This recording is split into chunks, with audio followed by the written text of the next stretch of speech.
एक दो जरूरी सवाल हैं जिनका जवाब देना मुझे लगता है कि देना चाहिए। एक भाई ने सवाल किया है कि ये सब चैनल के सामने अपन कुछ नहीं बोल सकते क्या, टेलीविजन के चैनल के बारे में। हम बराबर बोल सकते हैं और बोलना चाहिए, और हम बोल भी रहे हैं। मैं आपको मेरी जानकारी दूं, इस समय मैं एक केस लड़ रहा हूं सारे विदेशी टेलीविजन चैनल और दूरदर्शन के खिलाफ।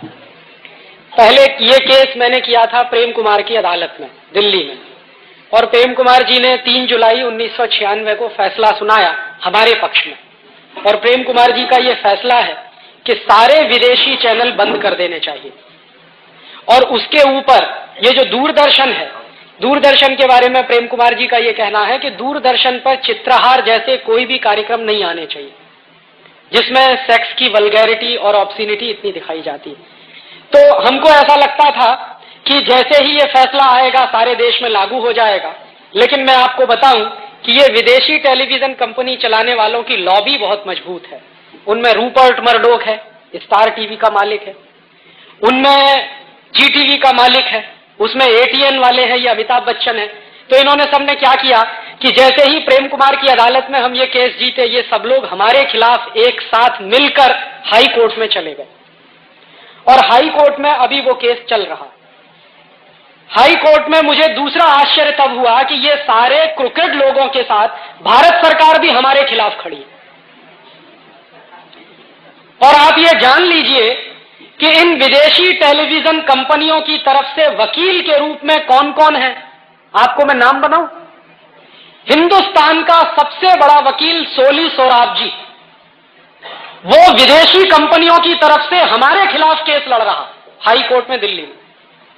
और सोली सोराब जी के साथ पीएन लेखी, सारे दिग्गज वकील ये सब विदेशी कंपनियों की तरफ से लड़ रहे हैं। और हमारे पास दुर्भाग्य से कोई वकील नहीं है क्योंकि पैसा नहीं है, हम आपको सच बता दें। और हमारा केस हम खुद लड़ रहे हैं।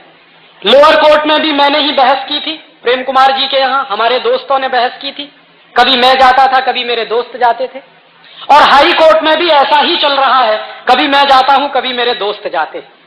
उसके बावजूद अब तक जितनी सुनवाई हुई है, इतने सारे दिग्गज वकीलों के उनके पाले में होने के बावजूद हमें उम्मीद है कि फैसला हमारे पक्ष में आने वाला है। क्योंकि जो तर्क हमने दिए हैं वहां कोर्ट में, उन तर्कों का जवाब ना तो सोली सोराब जी दे पाए हैं, ना दीपांकर भट्टाचार्य दे पाए हैं, ना ये पीएन लेखी।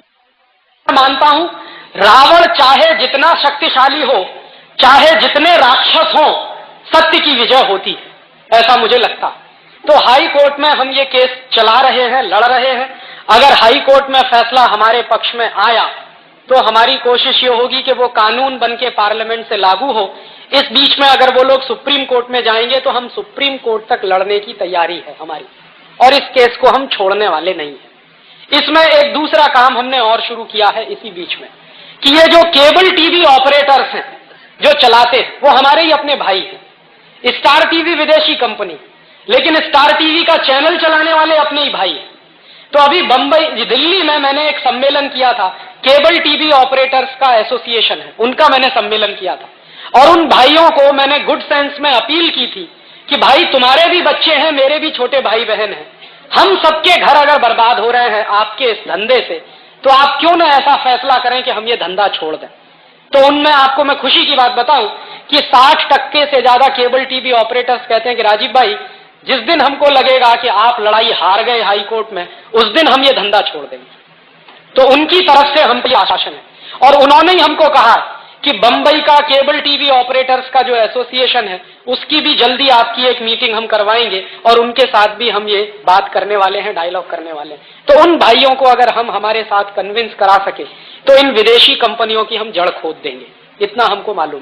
तो ये लड़ाई में हम सारे चैनलों के खिलाफ लड़ सकते हैं, बोल सकते हैं। इसमें आपकी मदद चाहिए। आप क्या मदद कर सकते हैं? हरि भाई अखबार के एडिटर हैं, आप अगर सब लोग तय करें तो कम से कम 500,000 लेटर्स टू एडिटर लिख सकते हैं।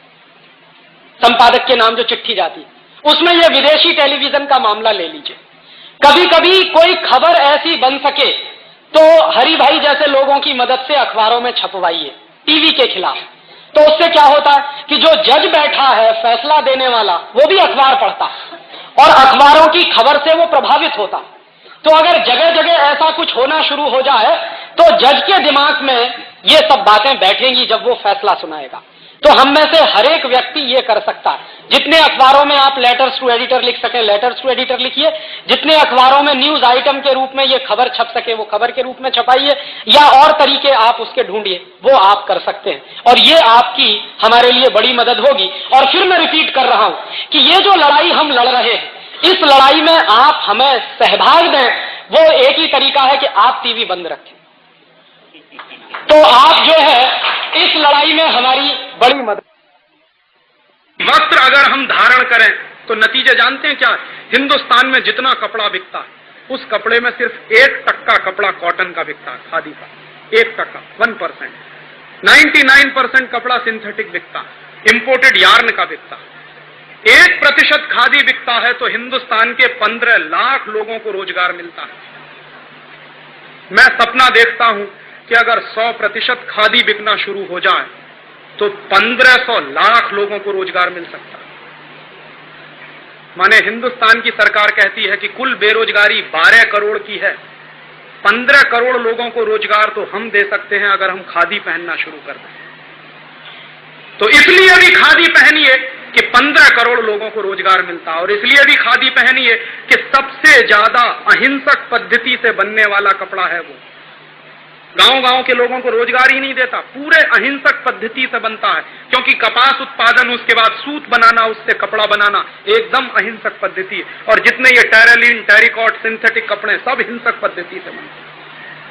तो हमारी संस्कृति बचे, 15 करोड़ लोगों को रोजगार मिले। और मैं उसके भी आगे कहता हूं कि खादी के साथ साथ अगर ग्रामोद्योगी सामान खरीदना हम शुरू कर दें तो और 15 करोड़ लोगों को रोजगार मिल सकता है। 30 करोड़ लोगों को रोजगार देने की क्षमता है खादी और ग्रामोद्योग में। तो आप अपने घर घर में खादी पहने। अगर आप 100% खादी पहने मुझे बहुत खुशी होगी। लेकिन कोई ये भी कह सकते हैं कि एकदम ये नहीं हो सकता, तो आप कम से कम एक कपड़ा खादी का खरीदिए। अगर आप एक कपड़ा भी खादी का पहनेंगे तो 50 लाख लोगों को रोजगार मिलता है। तो हम खादी इसलिए नहीं पहन रहे हैं, खादी इसलिए पहन रहे हैं कि देश के लाखों करोड़ों को रोजगार दे रहे हैं। और ये रोजगार देने की क्षमता यहीं पर है और कहीं दूसरी जगह है नहीं। तो दूसरा सवाल है, एक भाई ने कहा है कि आज के लालची नेताओं से आजाद होने के लिए हमें क्या करना चाहिए। मैंने अपने भाषण के अंत में प्रतीक रूप में यही कहा था कि आज के लालची नेताओं से बचने के लिए हमको कुछ नहीं, एक एक पत्थर का टुकड़ा उठाइए और मारना शुरू कर दीजिए। वही एक तरीका है इन आज के लालची नेताओं से बचने का। और एक एक पत्थर का टुकड़ा उठा के मारने की बात जब मैं करता हूं तो उसका गहरा मतलब है। उसका मतलब यह है कि इन नेताओं को फूल मालाएं हम ही डालते हैं, इन नेताओं के लिए जय जयकार हम ही करते हैं, इन नेताओं के लिए चंदा जुटाने का काम हम ही करते हैं, इन नेताओं को वोट डालने का काम हम ही करते हैं। ये सारे काम आप बंद कर दीजिए, ये ऊपर आकाश से जमीन पे औंधे मुंह आ जाएंगे, इतनी गारंटी मैं आपको दे सकता हूं। ये छोटा सा उदाहरण है जो अभी ताजा ताजा। ऐसा ही एक बार और भी हुआ था। कारगिल एक कंपनी नमक बनाने के लिए आई गुजरात, और हमको पता चला तो कुछ गांधीवादी लोगों ने आंदोलन किया उसके खिलाफ। मैं भी पहुंच गया, मुझे कोई जानता नहीं था गुजरात में, मैं गुजरात में किसी को नहीं जानता, लेकिन पहुंच गया, पता चला कि कारगिल के खिलाफ आंदोलन। तो वहां पहुंचा तो लोगों से मैंने पूछा कि क्या करने वाले हैं, कि आंदोलन करेंगे, इस कंपनी को भगाना है। तो मैंने कहा ठीक है, मेरा नाम भी लिख लीजिए उसमें। अब हम निकले वहां से, अहमदाबाद से, तो गांधी धाम पहुंचे जहां पे कारगिल का वो बनने वाला था। तो मैंने पता किया कि वो कारगिल आ कहां रहा है, कंडला बंदरगाह है गांधी धाम के पास। तो कंडला बंदरगाह के सामने एक वेट है, द्वीप है, सबसाइडा वेट, और वो करीब 70,000 हेक्टेयर का है। तो चिमन भाई पटेल की सरकार ने वो पूरा का पूरा द्वीप कारगिल कंपनी को दे दिया। और पता है किस भाव में दिया? 15 पैसे स्क्वायर फुट में। हमने पता किया कि इसके पीछे का रहस्य क्या है।